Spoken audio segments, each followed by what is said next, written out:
Je me suis toujours demandé si les dinosaures des films Jurassic Park étaient réalistes, et plus largement, que disent ces œuvres sur la science et son usage dans nos sociétés.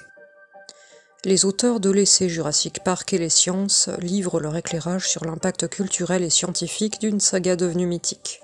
Lorsque le premier Jurassic Park sort en 1993, le paléontologue Jean-Sébastien Steyer choisit d'abord de l'ignorer. Trop de battage médiatique autour de ces dinosaures ressuscités. Mais à la découverte du film bien des années plus tard, la fascination l'emporte. La représentation des dinosaures, leur réalisme apparent et surtout l'idée à la fois simple et géniale d'un ADN conservé dans un moustique fossilisé dans l'ombre marque les esprits.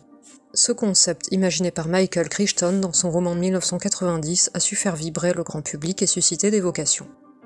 L'astrophysicien Jean-Philippe Uzan confie d'ailleurs que si la saga n'a pas influencé son parcours scientifique, elle a peut-être eu un impact sur celui de son fils, aujourd'hui étudiant en écologie animale. Les films ont aussi profondément transformé l'image que l'on se faisait des dinosaures. Longtemps perçus comme lents et maladroits, à l'image des statues du Crystal Palace au XIXe siècle, ils ont retrouvé, à partir des années 1970, une forme de modernité. Grâce aux travaux de paléontologues comme John Ostrom et Robert Baker, les dinosaures apparaissent désormais comme des attractifs, parfois sociaux, au métabolisme proche de celui des oiseaux.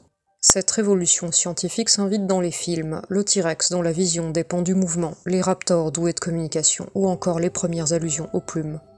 Même si la fidélité aux données scientifiques reste incomplète, notamment dans les représentations physiques comme celle des vélociraptors, la fiction conserve une vraie valeur pédagogique. Car Jurassic Park, malgré ses libertés, ne se limite pas à une vitrine spectaculaire.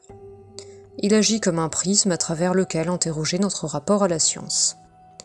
La figure du mathématicien Ian Malcolm en incarne l'un des ressorts critiques. Il ne s'agit pas seulement de savoir si une chose est faisable, mais de se demander si elle est souhaitable.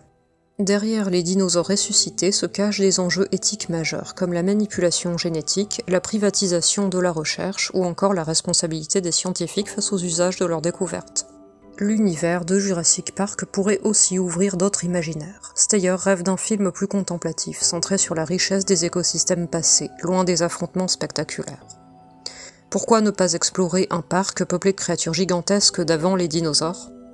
Uzan, lui, imagine un récit plus introspectif qui donnerait à voir l'extinction du point de vue des dinosaures eux-mêmes, une manière de faire résonner leur histoire avec notre propre crise écologique. Jurassic Park n'a pas seulement popularisé les dinosaures, il a redonné à la science une place centrale dans le débat culturel. Sous ses dehors de divertissement, la saga pose des questions fondamentales sur les limites de la connaissance et les responsabilités qu'elle engage. Bonne journée et à bientôt pour de nouveaux contenus.